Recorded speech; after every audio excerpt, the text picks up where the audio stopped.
El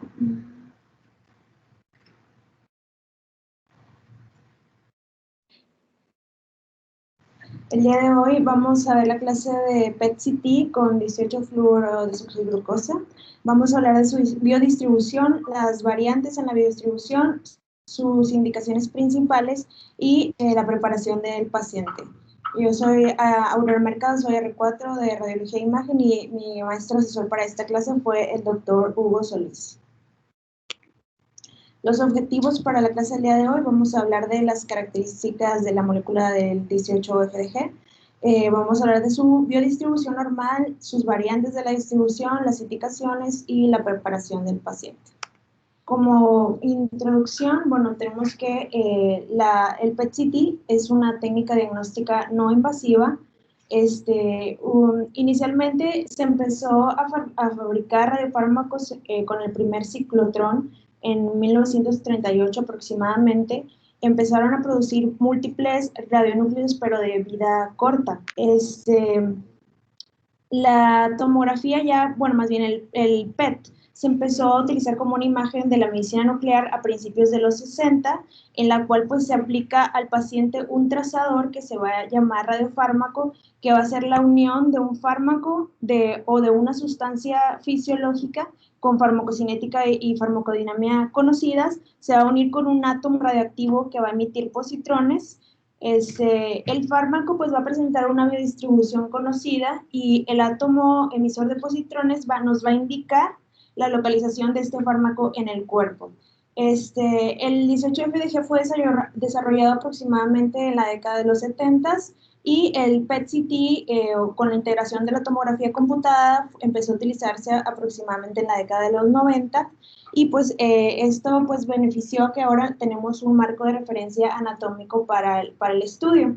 Y bueno, el PET-CT tiene la ventaja de que nos da información cualitativa y cuantitativa, como vamos a ir viendo durante la clase.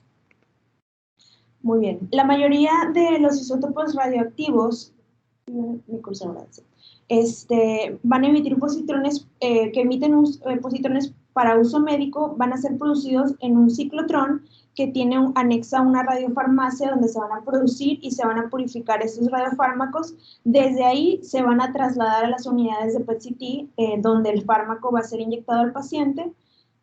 Al ser inyectados, los átomos radioactivos empiezan a liberar positrones que van a chocar con electrones de átomos cercanos en un punto de aniquilación. Y a partir de este proceso se van a generar dos fotones que van a ser proyectados en direcciones opuestas aproximadamente a 180 grados, que van a ser detectados por los cristales del gantry. Estos cristales son como transductores que van a convertir los rayos gamma en fotones de luz que después se van a convertir en señales de luz que van a ser registrados por el equipo, y esta misma información se va a procesar pues en la computadora, en el software de la computadora, y es lo que nos va a generar una imagen en 3D en tiempo real. Se necesitan millones de estos procesos o de estos puntos de aniquilación para generar una imagen, y pues vienen de diferentes ángulos del cuerpo donde se encuentre el radioisótopo. Hablando ahora sí ya per se del 18-FDG, bueno, este va a ser un análogo de la glucosa, en donde el grupo 2-carbonohidroxil de la glucosa va a estar ausente y va a ser sustituido por el átomo del flúor. Y bueno, pues igual que la glucosa, el 18-FDG va a entrar a la célula por un transporte facilitado mediante el transportador transmembrana, que va a ser GLUT1, principalmente. Bueno, se consideran el GLUT1 y 3 como los principales transportadores del fármaco. Existen aproximadamente 14 isoformas con diferente distribución de estos y afinidad por la glucosa. Sin embargo, se ha demostrado que el GLUT1 y el GLUT3 son los que mayormente se sobreexpresan en células tumorales. Recientemente también se ha dicho que el GLUT12 también puede estar presente ahora en las células tumorales.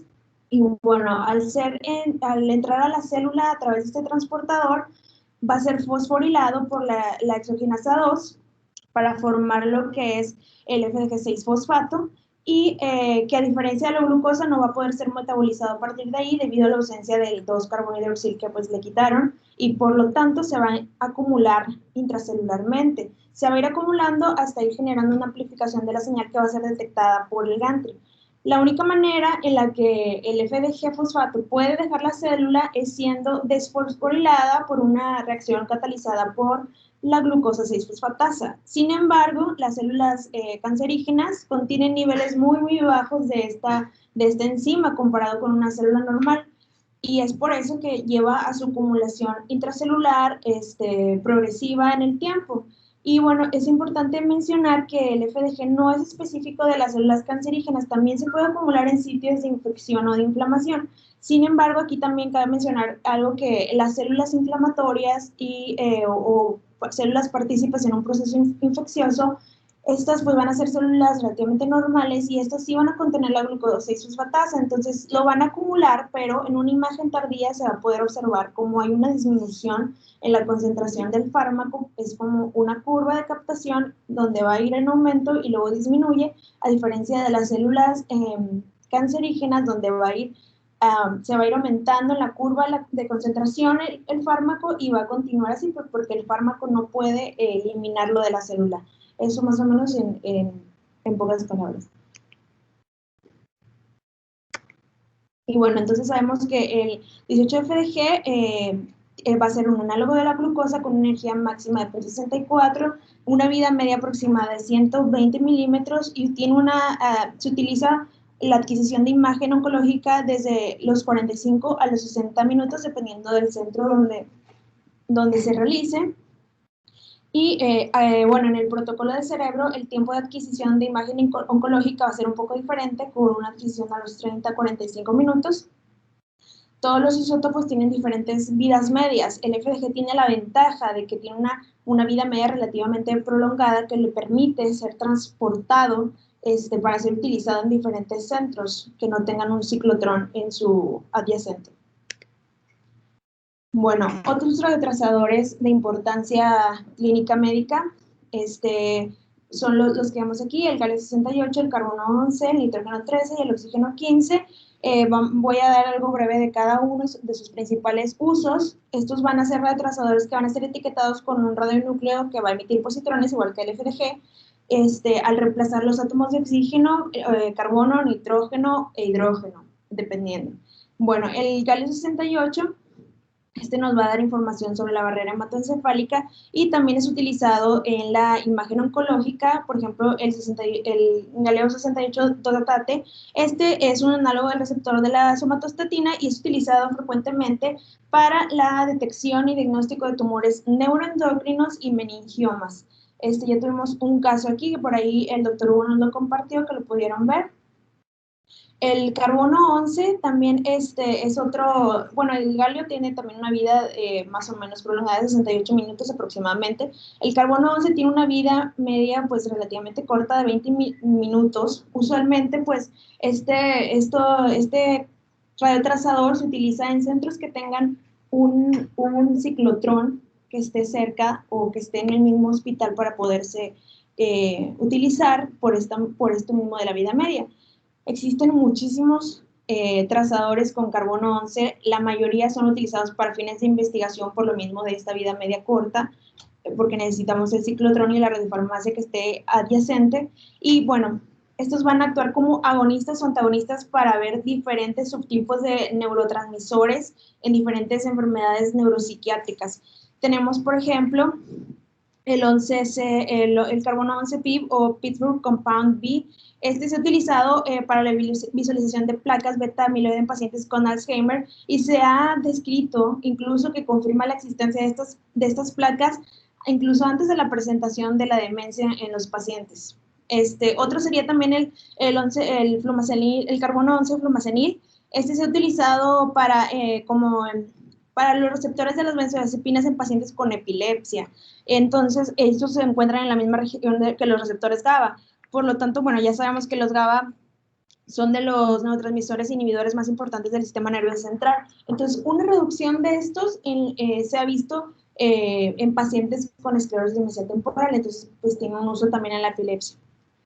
El carbono 11 colina, este fue introducido como una alternativa para la evaluación de áreas limitadas del FDG, como lo es en el hígado. Se ha utilizado también en pacientes con hepatocarcinoma, para tumores renales, para glándulas salivales, incluso también se ha demostrado en el carcinoma de próstata, en la vejiga también.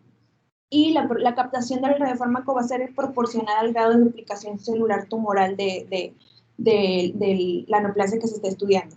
El nitrógeno 13 pues, tiene una vida todavía más corta, de 10 minutos. Este se utiliza en la evaluación de la perfusión cardíaca, en la enfermedad cardiovascular, especialmente en la evaluación de la enfermedad de las arterias coronarias y en la detección de la viabilidad del miocardio. Y también pues, se utiliza para identificar a pacientes que pudieran ser candidatos a una cirugía de bypass. El oxígeno 15 es otro radiofármaco que todavía tiene una vida todavía menor, de 2 minutos aproximadamente, y este también se utiliza para evaluación de la perfusión sanguínea, la enfermedad cerebrovascular. El problema es que no solamente se concentra en el miocardio, sino que también en el lecho vascular y en el tejido pulmonar adyacente, por lo que va a requerir una corrección de la atenuación de los tejidos adyacentes para una mejor evaluación. Esto pues en resumidas palabras. Aquí en nuestro centro los que utilizamos pues son el FDG y el galio. Ahora sí, pasando a la biodistribución del 18-FDG, los sitios más prominentes de acumulación van a ser el cerebro, el corazón y el tracto urinario. Como ya se mencionó, es un análogo de la glucosa, por lo que su distribución va a seguir el metabolismo fisiológico de la misma en el cuerpo. ¿Okay? El espectro de los pitfalls o variantes es muy amplio y muy variable, pero su conocimiento pues, nos va a ayudar a disminuir los errores diagnósticos, ¿verdad? Entonces, el cerebro pues tiene una prioridad relativa al resto del cuerpo, tanto la sustancia gris como supra e infratentorial van a captar de manera ávida. El miocardio va a tener una captación variable dependiendo del tiempo de ayuno. Ya que se ha mencionado, bueno, pues más de 12 horas, el metabolismo va a cambiar a un consumo de ácidos grasos como fuente de energía. Y bueno, el tracto urinario, pues ya sabemos que el FDG se elimina, bueno, ahorita lo vamos a ver, se elimina por el sistema urinario en ausencia de hidratación o uso de diuréticos o una cateterización de la vejiga. La captación en la vejiga y en el sistema colector va a ser variable. Entonces, en algunos de los manejos que se realizan, ahorita lo vamos a ver, es que a veces se les indican protocolos de diuresis forzada, dependiendo si queremos evaluar neoplasias de la vejiga, o también durante el estudio antes se le pide al paciente que evacúe la vejiga para poder disminuir el grado de radioactividad en el sistema colector y en la vejiga. Muy bien. En cualquier parte del cuerpo, la actividad del fármaco se va a distribuir en niveles más bajos dependiendo de las estructuras, y lo vamos a ver como dentro de las imágenes corregidas por atenuación.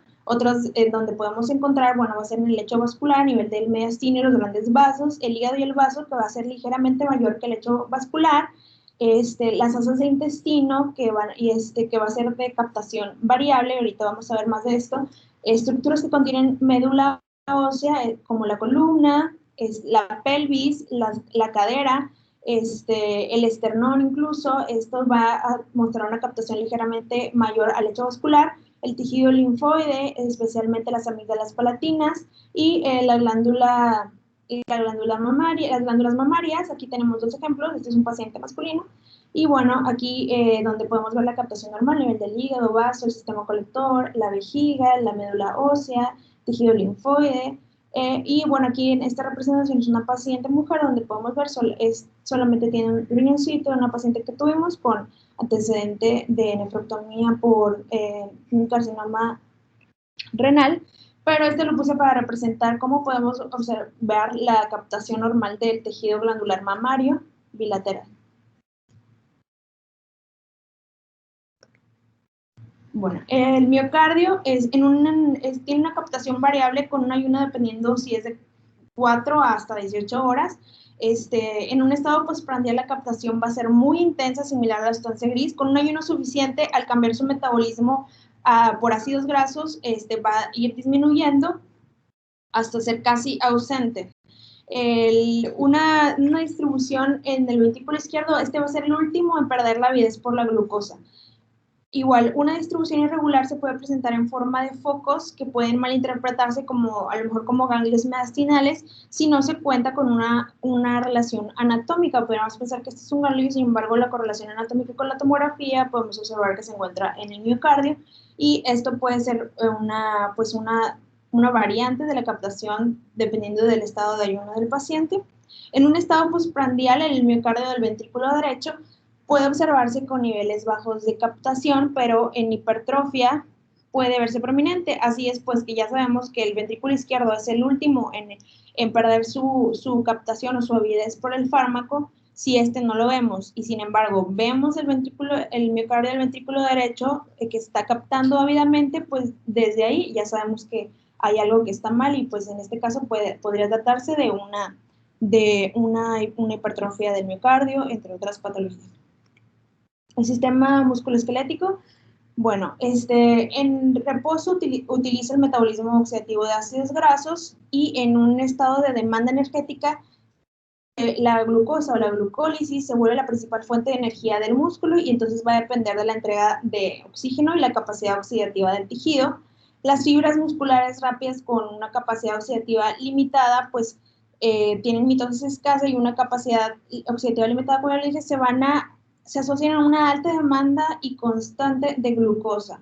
Y un ejemplo es los músculos extraoculares, que rutinariamente van a mostrar una acumulación de FDG elevada. Los músculos de fibras lentas van a captar el fármaco durante la contracción activa o después de la depleción de glucógeno. Entonces, cuando existe el uso de la musculatura antes de la inyección del fármaco, puede resultarnos en una captación que va a estar relacionada con una disminución de los almacenes de glucógeno. Por eso se le pide a los pacientes que se abstengan de hacer ejercicio un día antes, y después de que ya se administró el fármaco, se pide que estén pues sentaditos o acostados, reclinados cómodamente, sin moverse mucho, para evitar o disminuir la captación en los tejidos normales, que nos vayan a alterar después los valores de las unidades de submax que utilizamos en el PET-CT.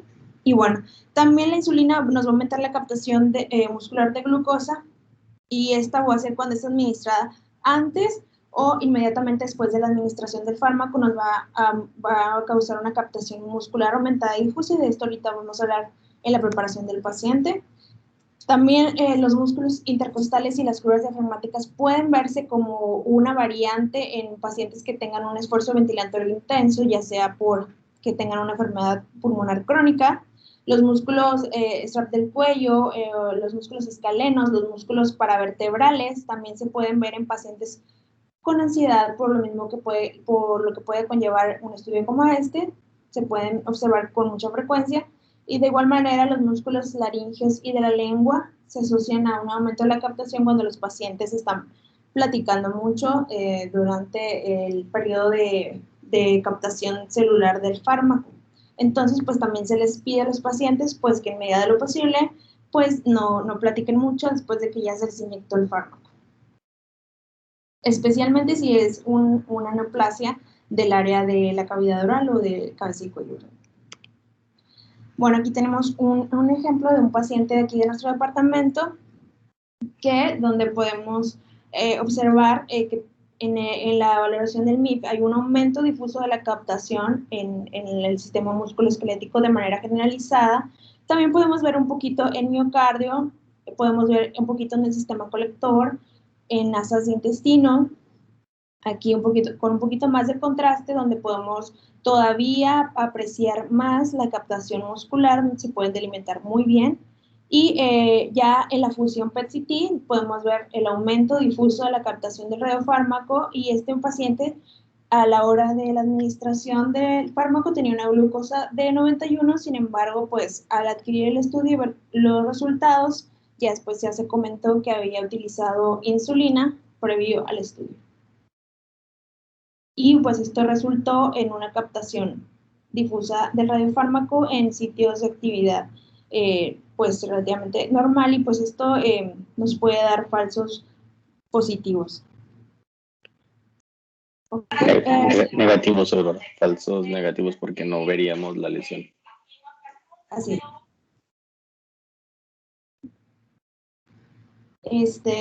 Ahora sí, la distribución en el tubo digestivo va a ser variable, tanto en su distribución como en intensidad. Es muy variable desde el esófago hasta el recto. Usualmente a nivel del esófago la captación es muy, muy poca y solamente podríamos ver a nivel del esfínter esofágico inferior como un foco. Esto es normal y bueno, pues la desventaja pues es que cuando hay una captación intensa o fusiforme y extendida, no podríamos distinguir una esofagitis de un carcinoma. ¿Ok? En el estómago va a ser una captación un poquito mayor que el hígado y puede ser muy intensa si se encuentra en estado de contracción y va a requerir una correlación anatómica cuidadosa para confirmar esta captación. A nivel del intestino grueso, pues usualmente es más frecuente vista a nivel del ciego, del colon ascendente, del recto y sigmoides, y pues se debe a diferentes causas, que como lo es la contracción del músculo liso, la mucosa activa del colon, la presencia del tejido linfoide, secreciones o actividad de los mismos microorganismos que viven ahí. Muy bien, y también otra cosa que nos puede aumentar una captación en el intestino, pues el uso de metformina, que ahorita vamos a hablar un poquito de eso también, y a nivel del intestino delgado es una captación de menor intensidad y usualmente es a nivel de la pelvis. Aquí tenemos un ejemplo de un paciente de la literatura, donde es un paciente que en un paciente diabético que está tratado con metformina, en la captación, en el estudio inicial tenía una marcación captada a nivel del intestino delgado y colon, y pues este paciente estaba en tratamiento con metformina, y en un estudio que se hizo posteriormente, ya sin los efectos de la metformina, se puede ver cómo se disminuye la captación de manera significativa en colon y en el intestino delgado. Otras variantes, bueno, en la tiroides, el tejido sano puede captar de manera moderada a intensa. Incluso, pues, pacientes con tiroiditis, pues, puede ser todavía más intenso. Sin embargo, pues, no es muy específico, a menos que lo veamos como un foco focal, valga la redundancia, o de intensidad focal. Entonces, pues, ahí ya nos hace sospechar, pues, de que haya algo de verdad. El timo se puede observar también en pacientes jóvenes. Aquí tenemos un ejemplo, un paciente pediátrico que tiene una captación normal y homogénea a nivel del timo, incluyendo un componente cervical que se puede ver aquí, que era pues como una variante anatómica. También se puede observar a nivel de las glándulas salivales, las glándulas parótidas, también a nivel del tejido linfoide de las amígdalas y el anillo de Waldeyer. Otras variantes es a nivel del endometrio, ¿no? Como lo podemos ver aquí y donde lo podemos ver en la imagen de MIPS, en coronal, es una captación normal, y también tanto en el endometrio como en los ovarios puede verse en pacientes premenopáusicas, durante la ovulación o dependiendo de la fase de la menstruación en la que se encuentre. Y en los testículos también puede tener una captación fisiológica y esta se va a ir disminuyendo con la edad. La grasa parda se puede ver como una captación simétrica supraclavicular y que no va a tener una correlación tomográfica. Ahorita vamos a ver un ejemplo, y esto suele ser por grasa parda que es metabólicamente activa, está compuesta por tejido termogénico que es inervado por el sistema simpático, y es usualmente más abundante en niños y adultos jóvenes. Sin embargo también se ve en pacientes ya más adultos, y se presenta cuando hay temperaturas más frías. Entonces, en estos pacientes, algunos de los manejos que se le puede dar, pues es mantener un ambiente cálido, o pues que el paciente no tenga frío después de la administración del fármaco, o también se utilizan tratamientos con betabloqueadores previo al estudio para ayudar a la disminución de esta captación. Aquí tenemos otra paciente de aquí de nuestro apartamento, una paciente que en control oncológico o vigilancia oncológica de cáncer de mama derecho, y ella fue tratada con mastectomía y pues venía a su estudio de vigilancia, ¿verdad? Entonces aquí pues en el estudio, en la imagen de mí podemos ver que hay algunos focos de captación a nivel supraclavicular y a nivel del cuello, también a nivel paravertebral. Y bueno, dices tú, ¿serán adenopatías o no? Siempre esto se tiene que corroborar con la imagen anatómica. Entonces ya a la valoración o la correlación anatómica podemos ver que esos focos o esas zonas de captación focal no corresponden con tejido o con adenopatías, o sea, no tienen una correlación tomográfica, y pues esto se trataba solamente de grasa parda. Igual tiene captación fisiológica normal en el miocardio, hígado, sistema colector, estos intestinos, perdón, a nivel de vejiga. Muy bien. Médula ósea, bueno, esta va a tener una captación de leve, moderada, homogénea, y usualmente se va a ver en los cuerpos vertebrales, en la pelvis, en los huesos largos proximales a nivel del esternón, y usualmente hay algunas cosas que nos pueden alterar la distribución de la captación en la médula ósea, como es las fracturas por compresión, que estas podríamos ver como un cuerpo caliente, procesos de inflamación sistémica o sangrado prolongado, o paciente que haya tenido una quimioterapia o radioterapia reciente. Entonces, en estos pacientes pues tenemos que tener un tiempo adecuado del estudio, que ahorita vamos a ver.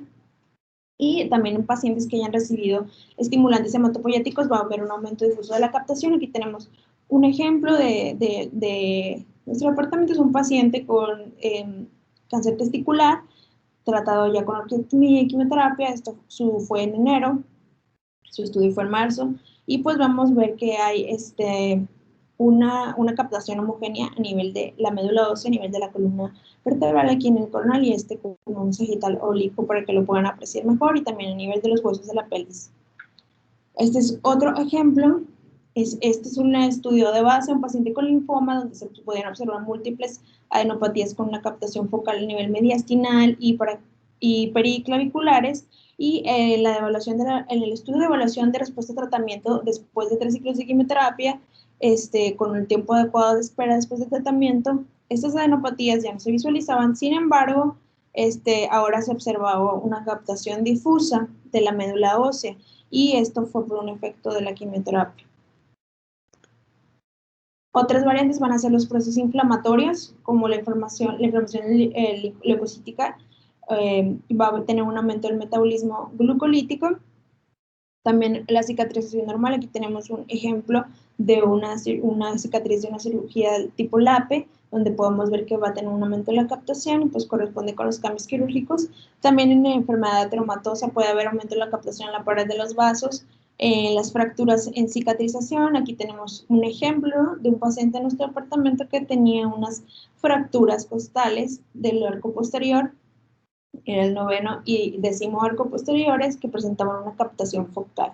Entonces ahí ya la correlación anatómica, pues ya vimos que eran unas fracturas, no eran una lesión de tipo neoplásica o metastásica.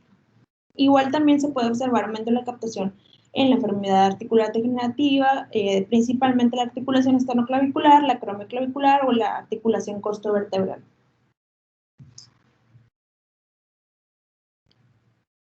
Bueno, ahora vamos a pasar con la preparación del paciente para el estudio.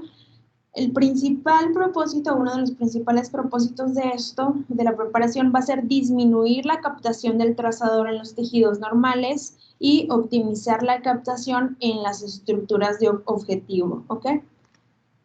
Las principales indicaciones del estudio van a ser el tumor primario desconocido. Esto es cuando la primera manifestación clínica del paciente o el primer hallazgo es una enfermedad metastásica o un síndrome paraneoplásico.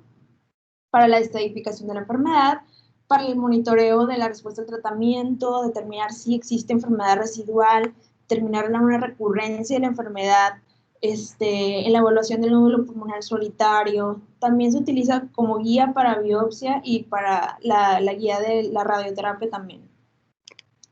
Y bueno, ¿qué es lo que les vamos a indicar al paciente antes del estudio? Le vamos a hablar del ayuno que debe tener, la dieta que debe llevar previo al estudio, el nivel de glucosa óptimo que tiene que tener para poder inyectar el radiofármaco, el manejo de algunos medicamentos antes del estudio, la actividad física previo al estudio y pues después de la inyección, y los tiempos correctos para la realización del estudio. Muy bien. Con parte del ayuno se recomienda un ayuno de 8 a 12 horas y una dieta baja en carbohidratos, y esto es para mantener unos niveles bajos de glucosa e insulinemia y evitar la competencia por los receptores GLUT entre la glucosa y el fármaco. Entonces, la disminución de la insulina y los niveles de glucosa pues nos van a aumentar o van a mejorar el target to background ratio, que nos va a ayudar a la mejor visualización del objetivo o de la neoplasia que estamos estudiando. ¿Okay? También se recomienda aplicar el trazador con niveles de glucosa que sean menores a 200. Para algunos lugares de protocolo se utilizan 150, pero en las guías está establecido que 200, todavía menor de 200, se puede utilizar. Cifras mayores de 200 pueden producir el mismo efecto que la falta de ayuno, y nos va a disminuir la concentración en áreas objetivo.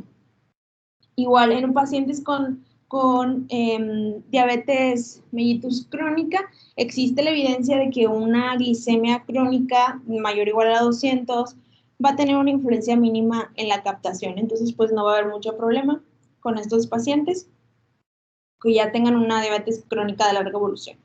En pacientes con niveles limítrofes o levemente por encima del límite, se puede iniciar con una hidratación intravenosa y oral, y después revisar la glucosa en 20 minutos después o periódicamente hasta que ya sea aceptable. También otro manejo que se puede realizar es disminuir la glucosa con insulina, retrasando la administración del fármaco dependiendo del tipo de insulina que se utilice. Aquí en nuestro departamento también se puede utilizar, se ha descrito la utilización de la insulina de acción rápida, que esta pues se administra con una bomba de difusión intravenosa, y este tiene un pico de acción a los 60 minutos.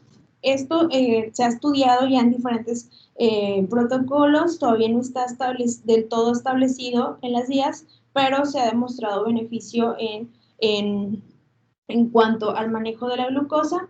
Entonces, esto es importante porque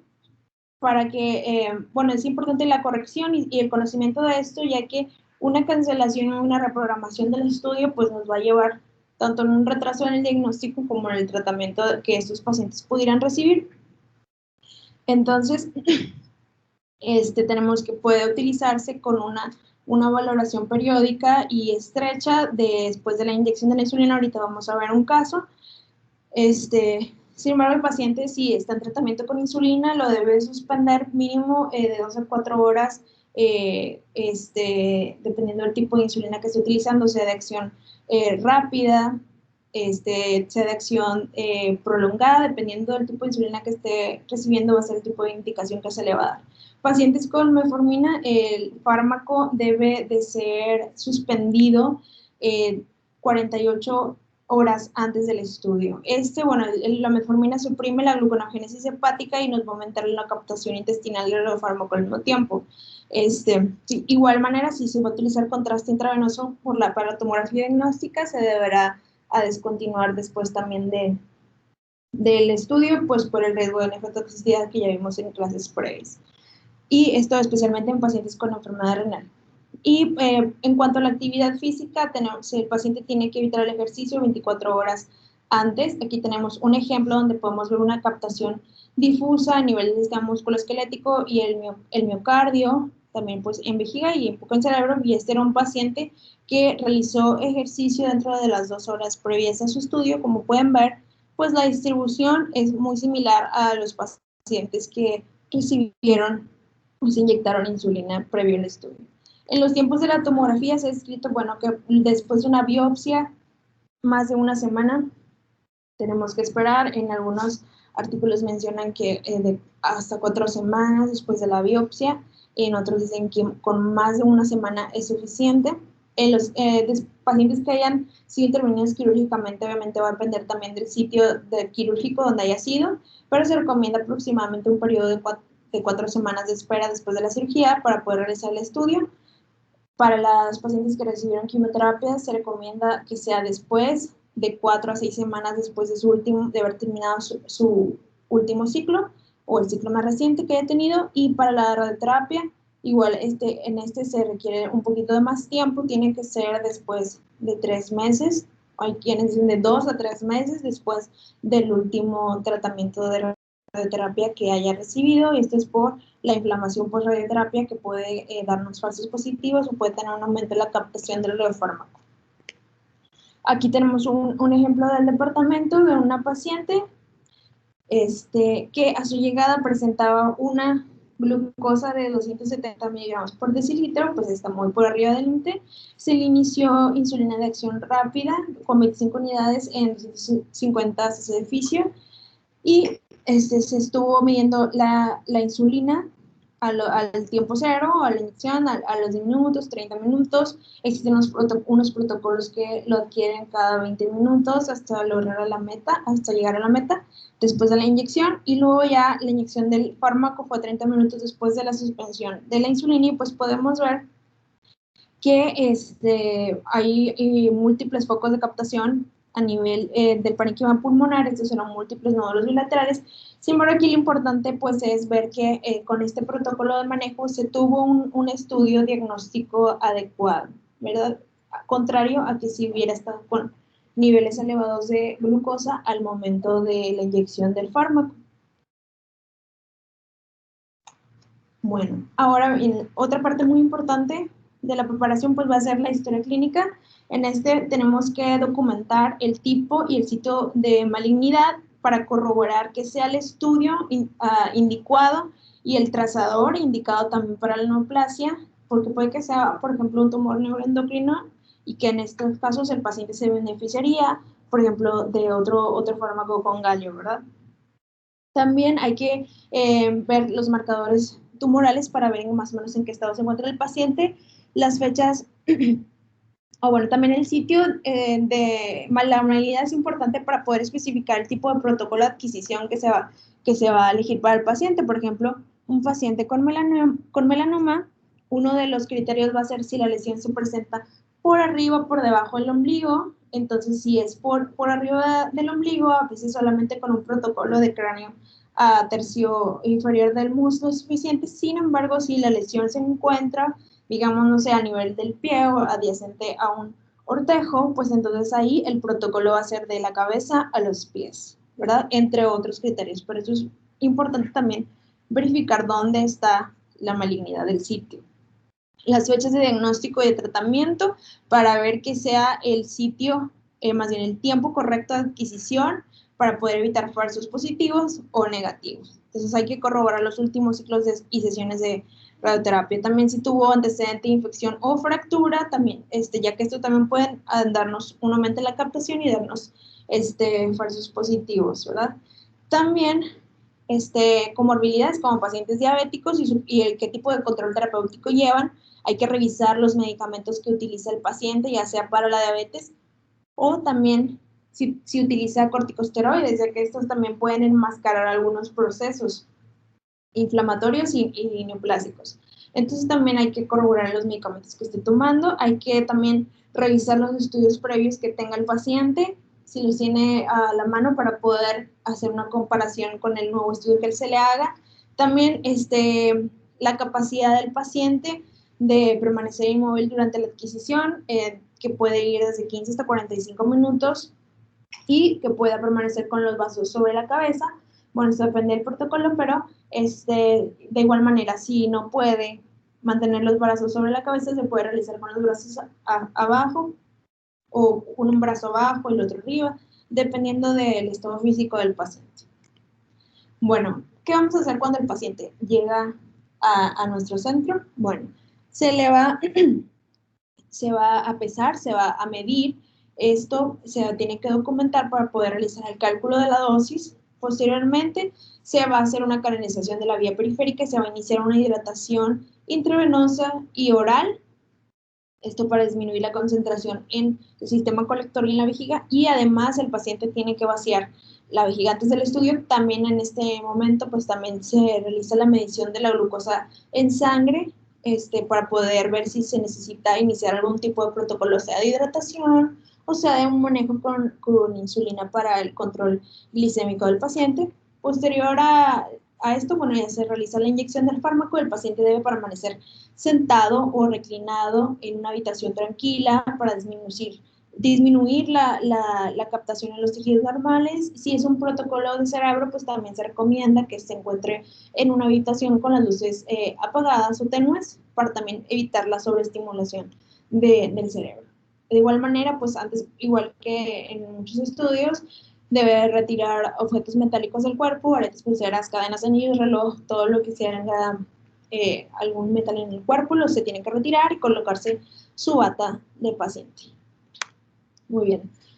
Ahora sí, hablando de la dosis, usualmente se utiliza, bueno, los becquerels es la unidad estandarizada internacional, los milibecquerels, y los curis, ¿no? Por eso es de que se utilizan las dos y uno pues convierte al otro. La dosis más o menos aceptada es de 0.14 a 0.2 milicuris por kilo. En promedio en adultos se deben de administrar solamente hasta 15 nos dejan administrar, de 300, que corresponde de 370 a 555 milibecquerels, y en los niños usualmente solamente de 5.18 a 7.5 milibecquerels por kilo. Okay, es una dosis menor y va en relación al peso del paciente en esta fórmula. Existen fórmulas que también se adaptan o se utilizan en base al índice de masa corporal o al área corporal del paciente. La que utilizamos aquí nosotros es en base al peso del paciente. En pacientes que ya son mayores o que pesan más de 90 kilos, a veces se ha recomendado aumentar el tiempo de adquisición por cama en lugar de aumentar la actividad del FDG o la actividad administrada para mejorar la calidad de imagen. Sin embargo, pues porque no se debe administrar más de 530 milibecquerels. Como que lo mencionamos, la dosis máxima que podemos administrar al paciente son 15 milicuris o 355 milibecquerels, independientemente pues ya de que si pesa más el paciente. Ahora sí, para la adquisición del estudio, la adquisición de la imagen oncológica va a ser de los 45 a 60 minutos, para el protocolo de cerebro va a ser de 30 a 45 minutos. Para una imagen óptima, el paciente debe estar acostado con los brazos sobre la cabeza, si lo tolera el paciente. Si no, pues puede ser con los brazos hacia abajo, aunque no sea un artefacto de los brazos sobre el tejido adyacente, pero pues esto es, pues el paciente no tiene la condición física para mantenerlos arriba, se mantienen abajo. Esto también para cabeza y cuello, se colocan los brazos a los lados, se toma el protocolo para cabeza y cuello con los brazos abajo y luego después se toma el resto del estudio, sea de los épizes de pulmón hasta los muslos con los brazos hacia arriba. Entonces se toman las dos adquisiciones. Y el paciente debe de vaciar la vejiga antes de la adquisición para limitar la dosis de radiación al sistema colector y la vejiga. Y bueno, pues el topograma pues, nos va a ayudar a la determinación del área que va a ser rastreada. ¿Okay? Después pues se va a hacer la adquisición de la tomografía. Se menciona que pueden ser de dos tipos: tomografía de baja dosis para la corrección de la atenuación o la correlación anatómica, y la tomografía diagnóstica, que en nuestro centro también se realiza con baja dosis, pero es diagnóstica ya que también tiene una mayor resolución de la imagen y además también puede aplicarse o no contraste intravenoso, usualmente se adquiere en fase portal venosa, y también se puede administrar o no, administramos contraste oral negativo o positivo, dependiendo del caso, para ayudar a la represión de las paredes del intestino, del estómago, intestino delgado, y evitar, para poder correlacionar anatómicamente de manera adecuada. Una imagen que no es corregida o una imagen de emisión, solamente de la emisión de los positrones hacia el gantry, va a presentar una pérdida de la captación de las estructuras que son más mediales contra las más periféricas, entre otros inconvenientes. Por eso es de que se debe de corregir esta atenuación. De igual manera, pues las ventajas de la fusión integrada pues nos va a dar la información morfometabólica que aumenta la sensibilidad diagnóstica. Después de esta adquisición pasamos a la adquisición o el rastreo PET. Bueno, en este pues se adquiere un tiempo de 2 a 3 minutos por cama, que esto básicamente va a ser el tiempo por sección del cuerpo que se le va a dar para la adquisición o la detección de los protones emitidos a los cristales del gantry. Usualmente aquí utilizamos un tiempo aproximado de 2.5 minutos. Típicamente son de 7 a 8 camas en un escaneo de cráneo a muslo. Cuando son estudios de una área limitada, pueden ser hasta 5 minutos, por ejemplo, para el protocolo cerebro, puede ser 5 minutos por cama, y entonces se adquiere en 45 a 50 minutos después de inyectar el fármaco. Igual para la adquisición del protocolo cerebro, que es con un tiempo aumentado de cama de hasta 5 minutos por cama, también se utiliza un fijador de cabeza para evitar el movimiento del paciente y con los brazos hacia abajo, igual que el protocolo de cabeza y cuello. Y bueno, tenemos 3 tipos de adquisiciones: la corporal total, que va de cabeza a pies. Hay otra que se refiere como base de cráneo a tercio inferior del muslo, que lo definen como desde el conducto auditivo externo hasta la mitad del muslo. Esto pues nos va a cubrir la mayoría de las porciones relevantes en oncología. Y cuando está indicado por riesgo o involucro de cuero cabelludo o cráneo, se incluye el cráneo en el mismo escaneo. Sin embargo, ya en muchos centros esta ya se utiliza, incluyendo el nuestro, se utiliza la adquisición que incluye todo el cráneo hasta el muslo ya en todos los pacientes. Y ya en los casos especiales, como el melanoma que mencionamos, se puede adquirir hasta los pies. Y el área limitada, esta rara, muy rara vez se utiliza, pero es para la evaluación de cambios tumorales en una porción específica del cuerpo, por ejemplo, para caracterizar algún nódulo pulmonar, para la evaluación de algunos ganglios linfáticos ciliares, en diagnóstico de cabeza y cuello, o en seguimiento de una terapia, pero no se utiliza solamente como que solamente se adquiere el área limitada, sino se utiliza más como de complemento, como una adquisición tardía, ¿ok? So, de la adquisición del área limitada.